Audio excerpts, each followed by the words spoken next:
With your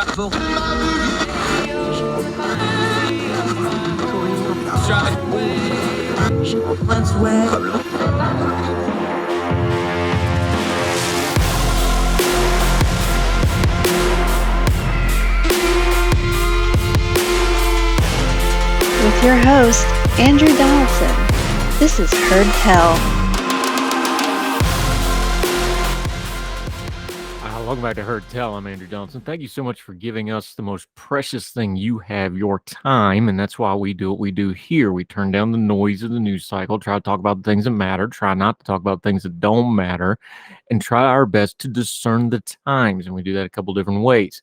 One is talking to knowledgeable guests. The other is trying to provide a little bit of a wider perspective than some other folks might have. Now, we do this a couple different ways. We talk to people overseas. We try to have a diversity in our guest list. We also have a diversity in our story list.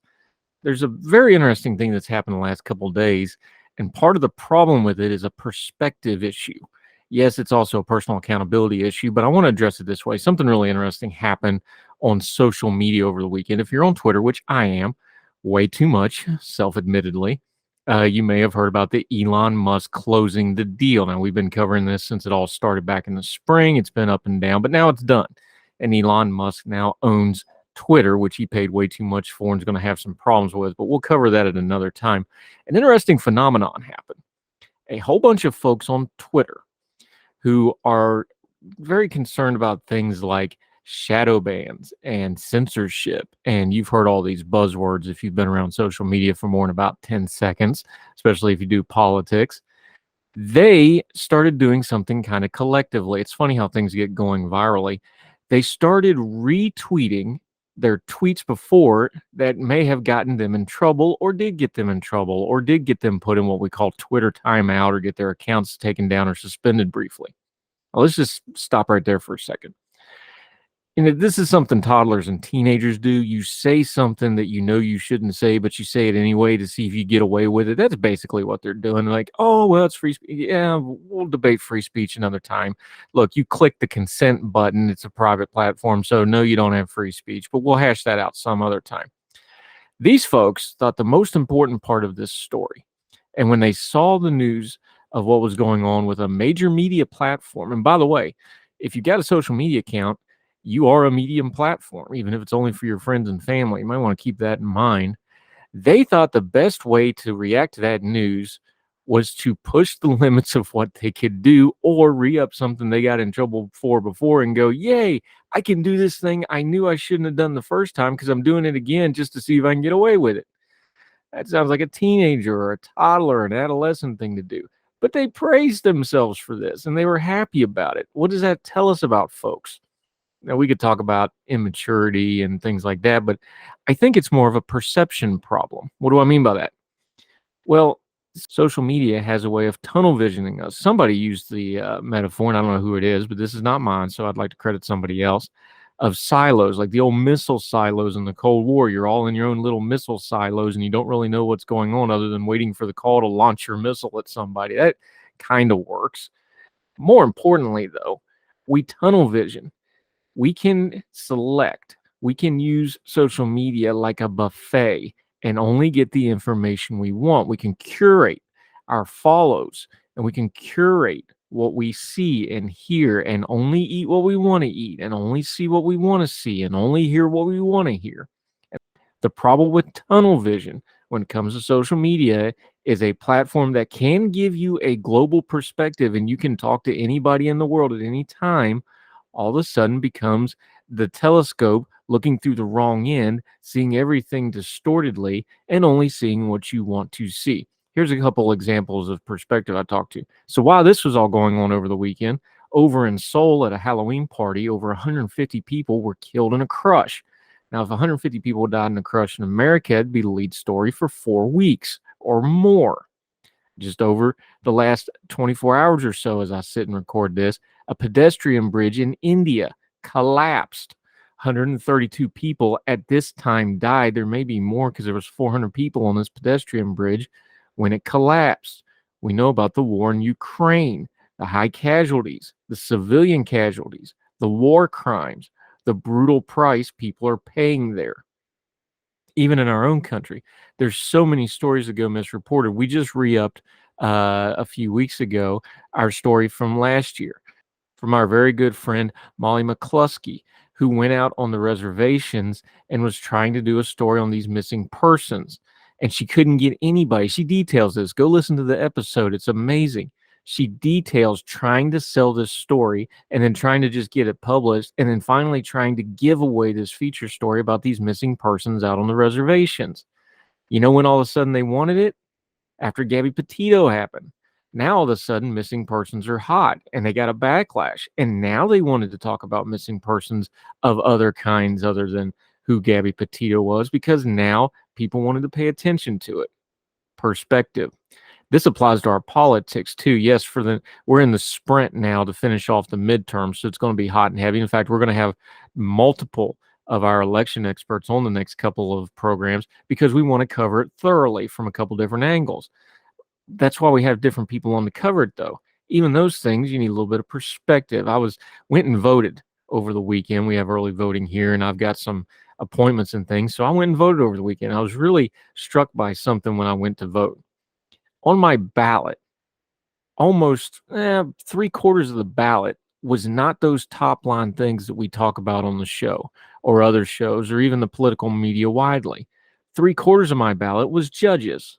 And then there was some local races, especially a county commissioner race, because the way it's set up where I live, you vote for 3 at a time at an at-large bid. So there was races that don't get covered. And I did what I usually do. I did a little bit of prep work, so I knew who I was going to vote for. But it struck me, I wonder how many people go to their voting booth and have no idea who all these judges and county commissioners and school board members and things like that even are. Because we tunnel vision. We focus on the president. We focus on Senate races. We focus on House races. And we should. There's nothing wrong with that. Or we focus on the Queen's death or on a celebrity, whatever's viral at the moment.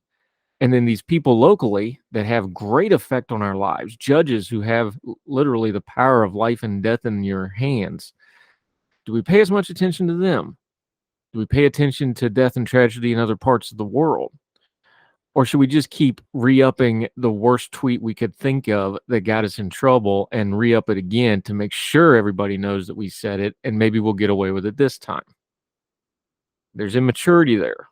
There's childishness there. Mostly, though, there's just a lack of perspective. There's way more important things going on than what you do on social media. But you can change your social media to make it really about the important things. I try and sometimes fail to do that, but I do try. And I think we'd have a lot better social media and we'd have a lot better news media, which flows from social media more and more these days, if we all did a little bit more of that. Get a wider perspective. Don't tunnel vision. Pay attention to what's going on in the whole world. Don't be afraid of outside opinion to shape your perspective a little bit. Let's all try to do a little bit better going forward, especially as we finish off this midterm and immediately go into a presidential cycle and into the 2023 year of our Lord, because we're almost done with the year of our Lord 2022. You don't want to finish it with regrets, folks. More Hertel right after this.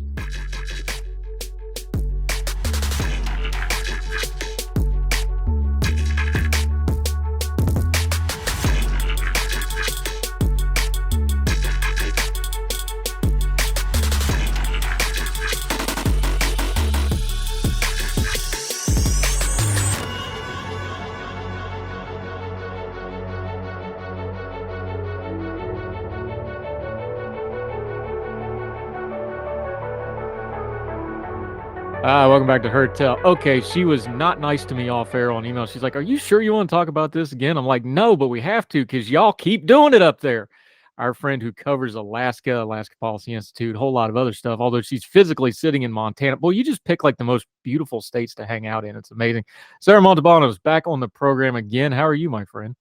I'm doing well. How about yourself? I'm doing better than y'all's ranked choice voting. What is going on? You and your spectator piece, we've linked to it. You just come right out and call it the shambles that it is here. I'll use your verbiage. Alaska's ranked choice voting was a fiasco, and the places like Nevada should take note. we've gone over this a little bit, so let's just start with the big picture part of this. Is it an idea problem or was it an execution problem or some ratio thereof? This is definitely a structural problem with ranked choice voting. Fair Vote and progressive cheerleaders, like those organizations, they say that it mitigates vote splitting, minimizes strategic voting, and even reduces political polarization. But the truth is that all of these things are baked into the process, and I think it makes it a lot worse than a single vote system. Now, part of the problem here was you had, of course, the long-term congressman died in the middle of this. So you have back-to-back elections for the same seat, which really confused everybody on a lot of levels. You've also talked about just physically here. The way the ballot was laid out was kind of a mess. The fact that you're voting on, to fill the seat and then you're turning around and voting for the longer term, basically at the same time with a couple weeks difference. Just the mechanics of this thing got really messed up. And I know people want to talk about the political theory and ranked choice voting and the pros and cons of it. Just the basics of filling out the ballot and getting it in people's hands to vote. That's the simple part of this that really seemed to fail and break down before you get to any of the theory, right? Absolutely. Yeah, it was extremely confusing, I think, for a lot of people. And what's worse is that on August 16th, the general election for the special race for House was on the backside of the ballot, which had all the primary elections, which were choose one for November that were coming up on here. So this whole special election situation was a really odd first test of ranked choice voting in Alaska. And that was complicated by Al Gross, the nonpartisan candidate who got the third most votes in the primary. He dropped out, and so there were only 3 candidates on the special election ballot rather than 4. So it was really interesting. Just logistically, there were a lot of wrenches thrown in this time around. Yeah. Now, on the political side of this, of course, the big name was Sarah Palin trying to do a comeback. Al Gross is known from the last cycle. We'll set him aside for the minute. Mary Peltola is the one who came out of this thing. She came out even stronger in the second part of the voting. So she seems pretty secure now. Democrat. Now, Alaska's always been a little, let's just be fair, y'all a little weird politically, for good reason. It's just different up there. Mm-hmm. What does people want to draw this out and is there really a lesson to learn here, or is this something that's going to be unique to not just Alaska being a little bit different, but also the chaos of this election on top of it? How strong of a candidate is she really? Is she going to have staying power when they kind of figure this out and we have a more quote unquote normal election, whatever that means, here in 2 years when she comes up again? Yeah, so she's actually on the ballot this November, and we're basically rerunning the same House race with the fourth candidate being Libertarian Chris Bai. So we were looking again at Palin, Begich, Peltola, and Bai. And, the early polling says Peltola's, getting, 45% or so of first choice votes. And then, that Chris Bai, he might be knocked out first. His votes will get split probably mostly to Peltola, and that almost gets her to where she needs to be for a majority. So I think, she really wasn't well known in Alaska before she was, put up on this election, this early special election ballot. And I think people really rallied behind her, especially because Gross dropped out and he endorsed her, and he's not running again in November. So that's a big part of it. I think she'll be able to perhaps keep her seat, which is going to be odd to have a Democratic representative from Alaska. But we've always been a little independent minded. Speaking of independent minded, you got a quasi independent senator who ducked into this race in the last few days. Lisa Murkowski, who's always been a little bit of an odd duck politically. Of course, again, it's Alaska. It's just different. Of course, we know she's had her fights. She's very much a centrist in whatever way you want to define that word. She basically came out and endorsed Peltola, and they seem to be working they have at least some kind of a public communication relationship, whether it's for their own good or their own political purposes or whatever. This is a real thing. They have talked. They came out publicly. What does that do to this race, and what does that do going forward for both of them? Because Lisa Murkowski is, of course, the name out of Alaska politics now with Don Young died. What do you make of that? That's an interesting question. I think Murkowski has always known that under ranked choice voting, she's going to do very well. I wrote an article for the Spectator World, basically outlining how she doesn't really need the Alaska Republican Party to like her or endorse her in any sense, in order to possibly win this election. And early polling says she's doing very well. Um, you know, Democrats are going to Democrats that are supporting Peltola anyway are likely to give a first or second choice vote to Murkowski, because they know that she's a very crucial swing vote in the Senate there. And, I think Peltola is getting a lot of cred for bipartisanship from this too. That, Republicans looking at their representatives might say, gosh, I really don't like Sarah Palin. I don't really know about Nick Begich. But, Peltola's gotten this endorsement. Maybe she'll be able to work across the aisle. And so that's, I think, the idea behind that strategy.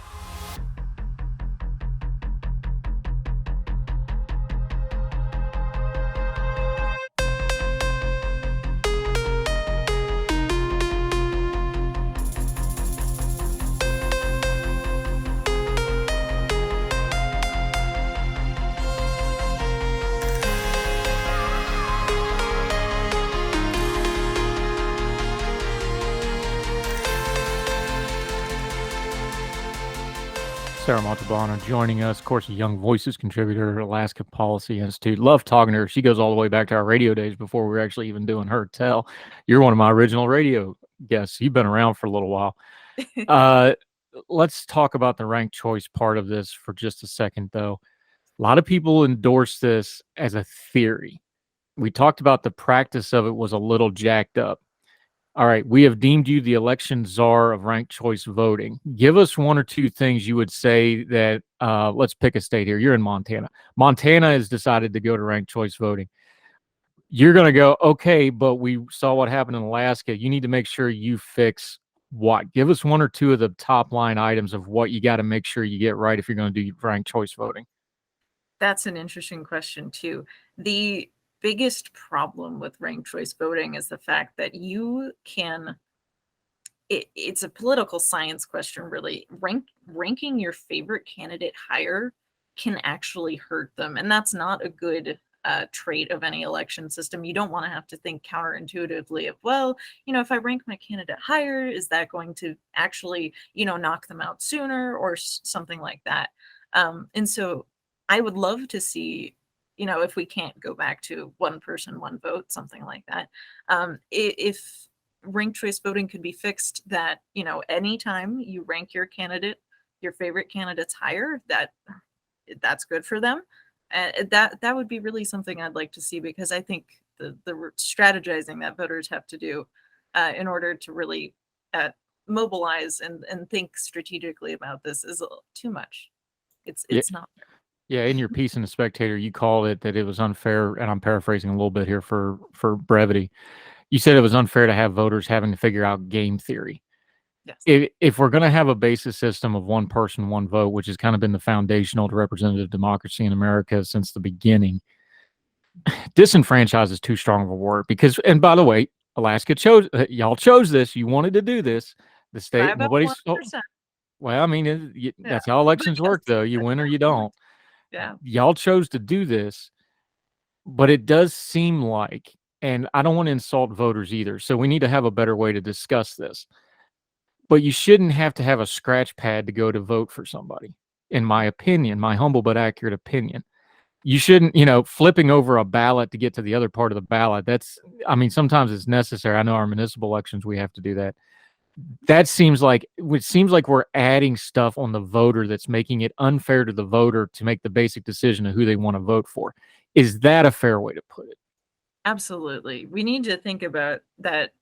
Not only do voters have to do the research on all of these different candidates, they're not just coming out at the end and saying, this is the person I like.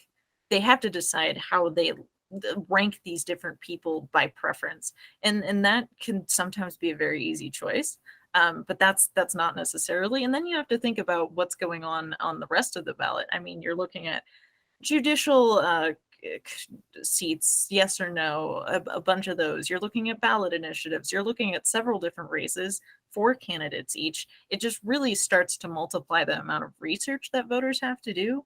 And sometimes that's not easily available to them. You just get what is sent out in your ballot book. This is what your candidate wants you to know. And so that's not always an easy process. And asking ranked choice voting to really not only do your research and figure out who you like the most, but how you rank the rest of them. It's a difficult question.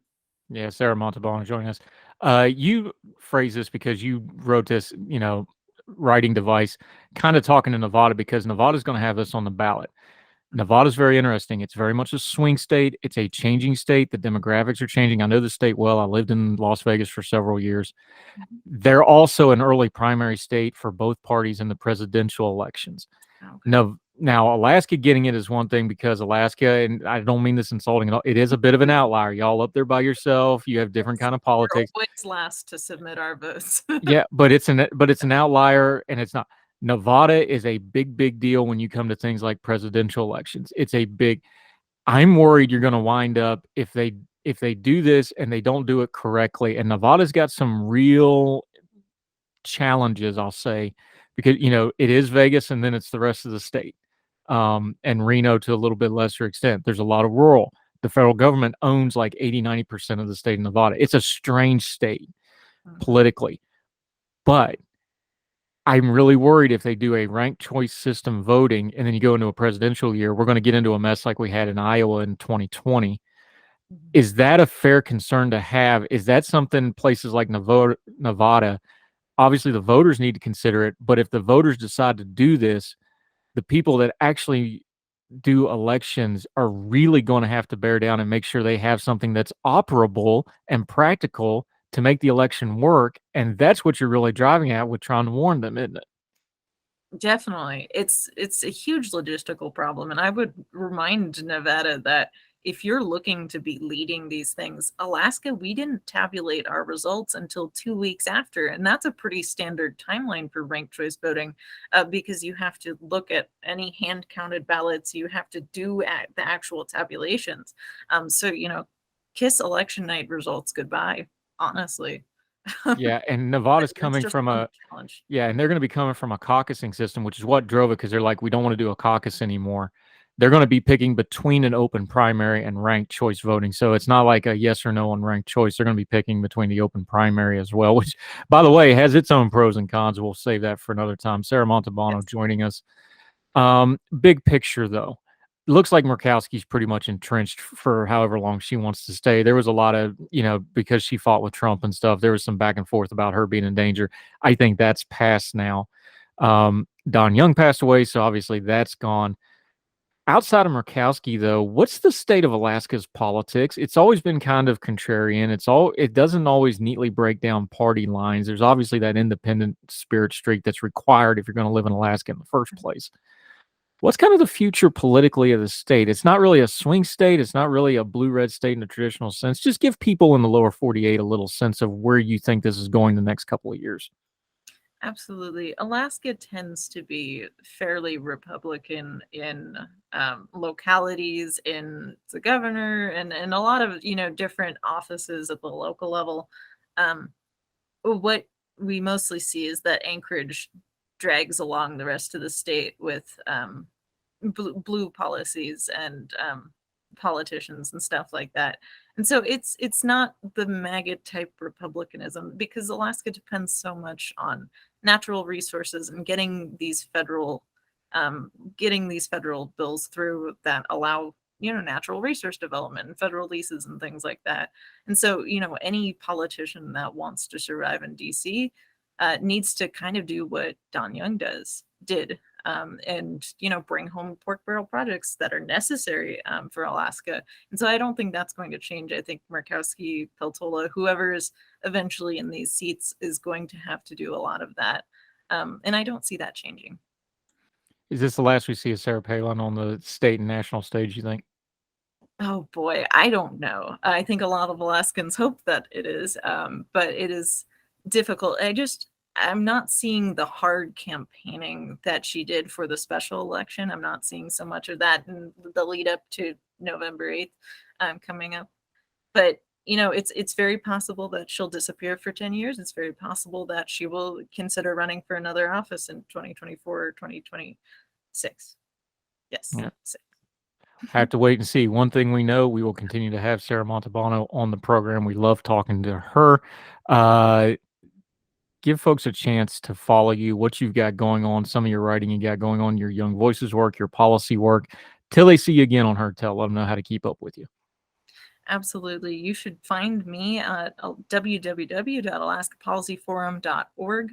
You'll find my writings about education. I'm actually an education policy analyst, not elections.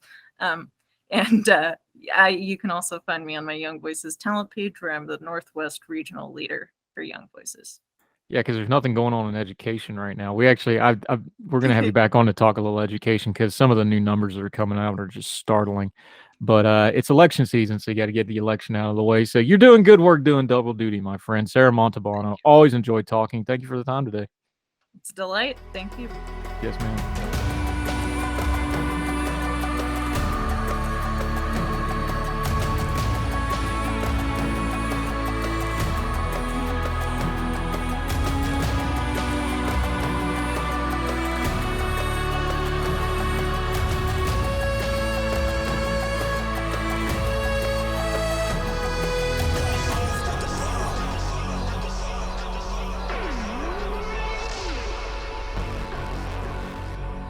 Welcome back to Her Tell. Okay, he's back. He's been here before. We always enjoy having Charles Brandt with us. How are you, sir? Welcome back to Her Tell.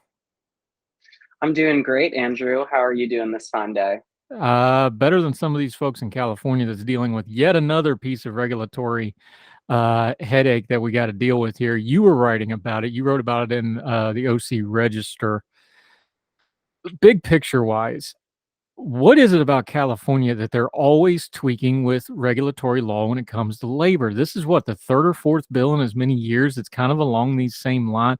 This is habit. I know it's a blue state. I know it's a progressive state in the power structures of the city, even though there's enclaves that are red. This sure seems to be like a song that we've sung before, my friend.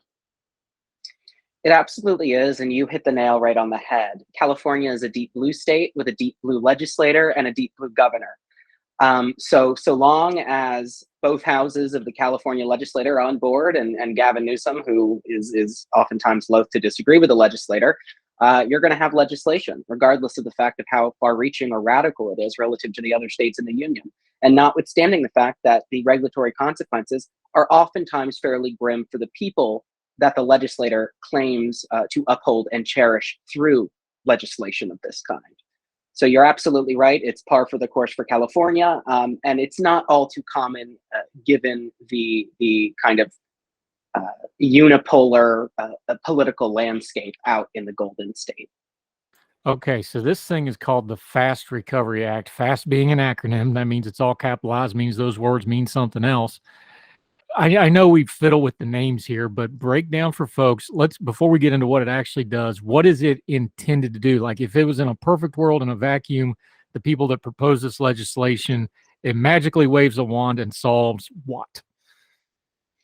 So it is a bill that establishes a wage council. It's a commission of sorts with 10 members, many, if not all of whom are appointed by Governor Newsom, and some of which have to come from the restaurant industry, some of which have to come from the union walk of life. So there are certain parameters as to who can serve on the commission. But it is a commission established for the sole purpose of, and I quote the legislation here directly, establishing sector-wide minimum standards on wages, working hours, and other working conditions adequate to ensure and maintain the health, safety, and welfare of, and to supply the necessary cost of proper living to fast food restaurant workers, and to ensure and effect interagency cooperation and prompt agency responses regarding issues affecting the health, safety, and employment of fast food restaurant workers. It is essentially a regulatory blank check for this 10-member commission to set in place labor laws for a very specific industry, that being the fast food industry. Of course, the legislators' favorite friends are immunized from the council's regulatory onslaught, and we'll get into that in a minute. But in essence, there is this commission. It will be regulating labor laws, but only with respect to fast food industry workers.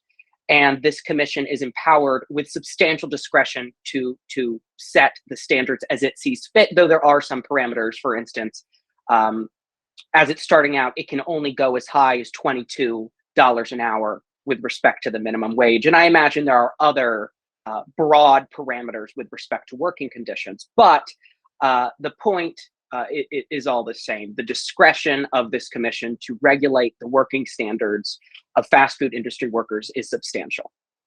Okay, Charles Brandt joining us. It's not that this sector doesn't need regulation, because it does. It's not that it's a sector that isn't a high priority in our economy, because the service sector industries like fast food workers are having both labor problems and shortages at the same time, even though unemployment's low. That's all valid. My concern here is I'm not necessarily anti-union. I come from West Virginia. If anybody ever needed a union, it was the coal miners. They needed a union. My problem with the modern version of the American Union is it gets too cuddly with the U.S. government. Originally, unions were just as much against the government as they were for the workers and against the companies, because my concern here is when you have the unions, which is what this commission is going to be stacked full of people, union and union adjacent. Let's all be adults here.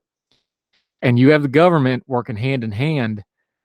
If the workers got a problem with the union or the government, then where do they go? That's a great question. I guess they can look inward for themselves and ask for personal advice and counsel. But you're absolutely right. It's been increasingly common, especially in the circles of Democratic politicians, for unions to have an outsized influence on policymaking. On the national stage, an example is one of the presidents of one of the biggest teachers unions, Randy Weingarten, is currently out in Ukraine doing God knows what. I'm not sure even in what capacity she's over there. PR. But PR is the word you're looking for. Yes, Andrew. I was, I guess, trying to be a bit kinder than you. I'm kidding, of course.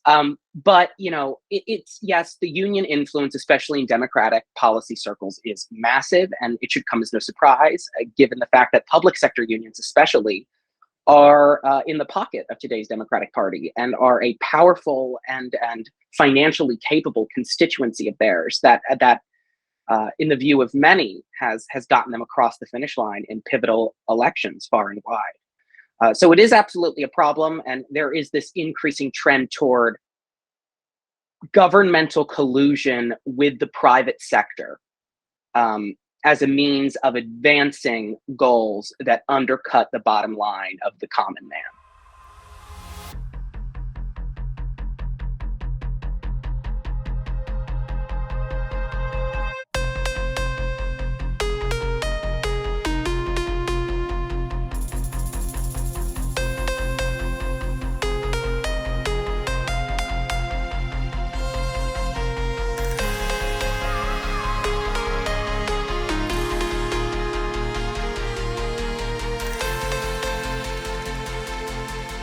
Charles Brandt joining us.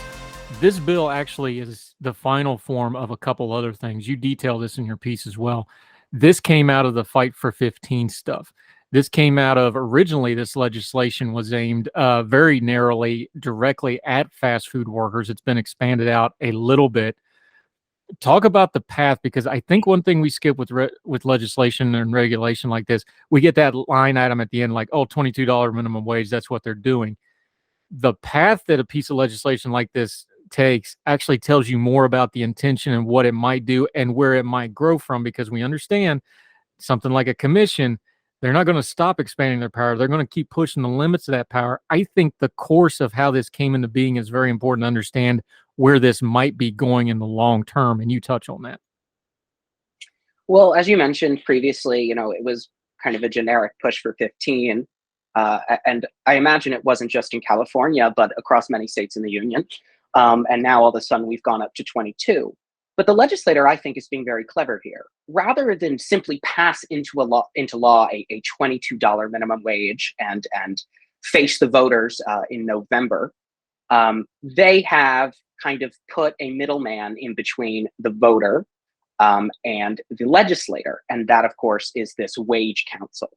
So I think the commission idea is relatively novel, and it's a strategic way for the legislator to punt the issue to a commission. A very wise man once said, you form a commission when you want something to go and die there.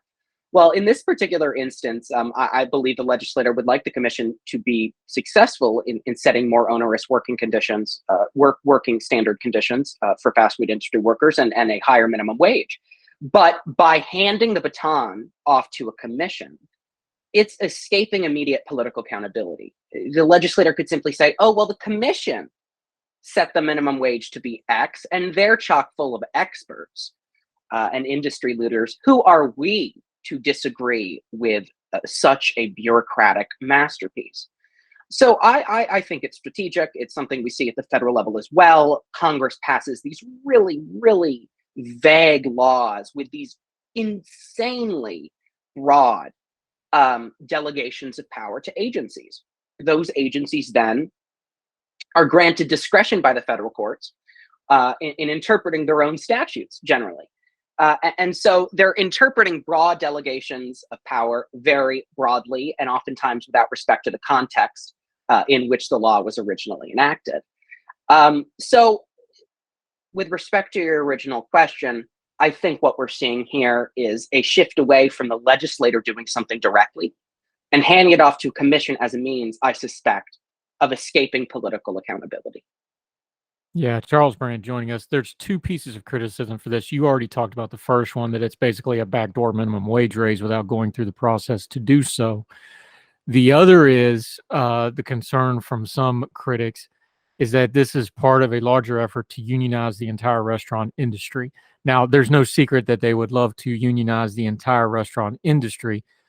There's some caveats to that, though. The restaurant industry works heavily on part-time workers. It works on seasonal workers. It works on peak hour workers is a big thing in the service industry, especially fast food industry, because they want people that work peak hours. That means usually people that have certain home circumstances where they can do things like that.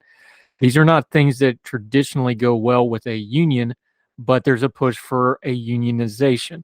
Talk about how that force and that metric and that dynamic can change something like the fast food industry, which has always been more entry level, has been more flexible hours, both to its detriment of the workers. And I'm not saying they shouldn't do some reform on that, because the way they jerk their hours away is not fair. Completely understand that. But it does seem to be that they're trying to slam the same old square peg union thing into the very round hole, whether it's actually going to fit or not, without any idea of whether it's going to fit or not. Right. I mean, several CEOs who fall under the unfortunate purview of this wage council have come out and said, hey, in the short term, we're going to have to pass this on to consumers. The increased prices as a result of all these regulations and these new minimum wages, we will have to pass the prices on to consumers. That means less demand for these fast food services, or food rather.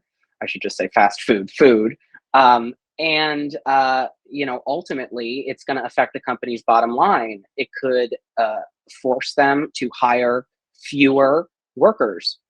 It could compel them to invest in robotic capital instead of actual human beings on the working line, because they've made the financial calculation that it's simply cheaper to invest in robotic capital as opposed to pay up to $22 an hour for a worker that the market has not valued at $22 an hour. So it could eliminate permanently jobs that many high schoolers or younger individuals work as their first job, either out of high school or during high school. A lot of those jobs might not exist anymore with regulations like these, forcing companies to pay a wage that is just simply not profitable for them. So it ultimately it is likely to have effects that are detrimental to the very workers who the legislator claims it is here attempting to uphold.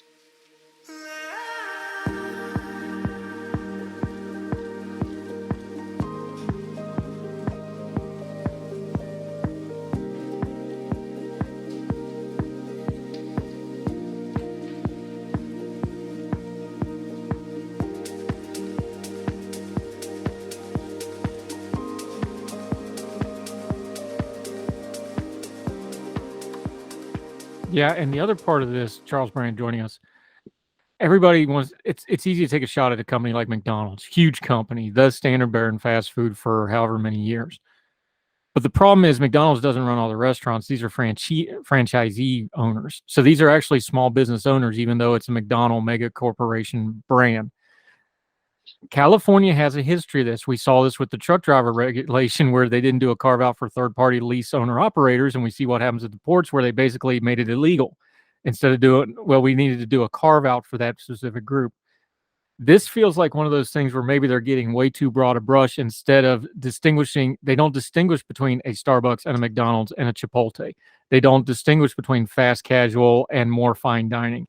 They're not distinguishing between a mega corporation where that argument, even though I still disagree with it, the argument of not passing the buck on would have more validity, and these small business owners that are franchisees owners. This seems like a way too broad a brush to me on a practical level. Does it to you as well? It's certainly a broad brush, but what I find especially interesting in regulations of this sort is where the legislator has immunized its friends from the onerous regulations. So there are two specific exceptions in the FAST Recovery Act, which stands for the Fast Food Accountability and Standards Recovery Act, also known as Assembly Bill 257. There's what I've coined as the Panera exception. So one provision in this statute provides, and I quote, an establishment that on September 1st, 2022 operates a bakery that produces for sale on the establishment's premises bread, and I'm skipping ahead a bit, shall not be considered a fast food restaurant so long as it continues to operate such a bakery. This exemption applies only where the establishment produces for sale bread as a standalone menu item and does not apply if the bread is available for sale solely as part of another menu item. So that's the first exception, which is kind of mind-boggling in a sense. I think the plain meaning of the term fast food encapsulates the likes of Panera, whose food is, well, fast. And it's generally considered, though you can sit down and eat there, much like at a McDonald's, it's on all fours with your kind of prototypical fast food joint. For some reason, the legislator has said, no, Panera's fine. We don't need to regulate Panera. I honestly can't think of a single reason why, especially in light of the purpose, the putative purpose set forth in the legislator, which in the preamble of the act recites, for years, the fast food sector has been rife with abuse, low pay, few benefits, and minimal job security, with California workers subject to high rates of employment violations, including wage theft, sexual harassment, and discrimination, as well as heightened health and safety risks. Well, I really can't see how that purpose is any less applicable to Panera Bread as to McDonald's or Chipotle. So there's that. There's another arbitrary exception, which seems, what McDonald's CEO said is it's really, these exceptions are the outcome of backdoor politicking. And I certainly agree with that assessment. But this particular exception provides, and I quote, fast food chain, means a set of restaurants consisting of 100 or more establishments nationally that share a common brand or that are characterized by standardized options for decor, marketing, packaging, products, and services. So if you are working for a chain that only has, let's say 100 restaurants nationally, you will not fall under the jurisdiction of this commission. But God forbid you have 101, in which case you are at the mercy of this ultra powerful regulatory bureaucracy. So it's arbitrary exemptions like these that raise eyebrows, so to speak, and make me, as a prospective lawyer, question the purported reasons for this legislation, or rather, how sincere the legislator was in its conviction that these regulations were so necessary as to mandate the creation of an ultra powerful commission. On the plus side, pretty soon you're going to be able to go in the subway and just buy the bread, because they're going to want to get all on board with that. So they will find ways around here. That's why I brought up the loopholes in the truck driver legislation, because every time they do one of these bills, it seems like they leave some kind of loophole that either makes it way worse or that people can exploit to get around what they wanted to do. Charles Brandt, great information on this. As always appreciate your insight on it. It just seems like once a year we do this with California. Like literally once a year we do one of these bills. So I don't think they're going to quit doing it. And I think there's going to be some legal changes on what you just said, though, about the fact that they're doing some nationalizing regulation in the states, and expect that to show up in the courts. Till we get you back next time, my friend. Hopefully not talking about California, but something else. Let folks know where they can follow you and keep up with you until we get you back on Heard Tell again. Of course. So you can follow me at Charlie Brandt 44 on Twitter, where I post my latest op-ed pieces. And other political takes. So yeah, thank you so much for the opportunity, Andrew, and thank you so much for having me on. Yeah, we always enjoy having you on, my friend. He's a GW, so pray for him as he navigates the utter wilds of DC. Charles Brandt, good friend of the program. Appreciate your time, sir. Thank you. Thank you. Yes, sir.